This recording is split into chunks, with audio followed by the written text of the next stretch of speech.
This week, Torah offers us a double portion, Parashat Nitzavim-Vayeilech. And I'd like to talk this morning about Parashat Vayeilech. It's a very short, one chapter portion of the Torah in which Moses is speaking to the Israelites as he's about to die. On the banks of the Jordan River, they're going to cross into the land, and he is not. Rabbi Deborah Kassoff, writing in the Musar Torah commentary, describes Moses' predicament so beautifully.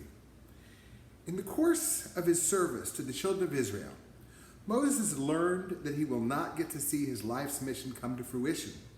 He knows he will die without crossing the Jordan, without setting foot in the promised land. He has come as far as he can. It is time to send the people onward without him, with Joshua at their head. What's more, God now tells Moses that the people will break their covenant after they enter the land, worshiping idols, incurring God's displeasure once more, and without Moses on hand to intercede. Under the circumstances, one might easily understand Moses' reluctance to relinquish his burden of prophecy. So Moses has come to the end, and maybe he would just, under normal circumstances, or if he were a normal person, want to just give it up. These are terrible circumstances.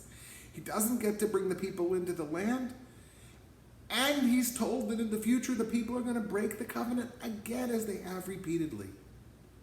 Rabbi Kassoff emphasizes that throughout the 40 years of wandering, the children of Israel repeatedly lose their bitachon, their trust, that even under Moses' guidance, that they will be okay. That even if not for a generation, that they will enter the land of Israel and that the future will be bright. They repeatedly lose that trust.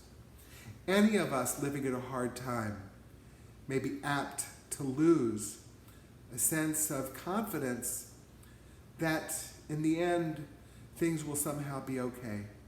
Bitachon and Musar, trust, does not suggest that we need to come to believe that the outcome of whatever we're going through will necessarily be what we desire. Bitachon is trust that whatever the outcome, we and the world will be okay. Moses expresses that bitachon, even in those horrible circumstances of being told at the very end of his life, not only you're not going to be allowed to lead the people anymore, but they're going to break the covenant. He nevertheless continues to lead them to the very end of his life, and in this portion consecrates Joshua as his successor. Chazak ve'ematz, he says to Joshua, be strong and take courage in this difficult moment. In our nation today, we face a presidential election that has practically our whole country on edge. Supporters of one candidate or the other may best be described as opponents of one candidate or the other, thinking that the result of electing the other candidate, the one that any of us opposes, will be catastrophic for the nation, maybe even for us personally. And I'll confess that I'm on one of those sides, and I'm given to feeling that way, that the results will be catastrophic if the other candidate wins. I recall something that wasn't necessarily very nice that was said at the time, and I probably saw it on social media, in 2008 when Barack Obama was elected president, and somebody posted, "We survived Bush, you'll survive Obama." And it occurred to me that whoever wrote that was right. That no matter how difficult and catastrophic even some of us may feel, one outcome or the other will be.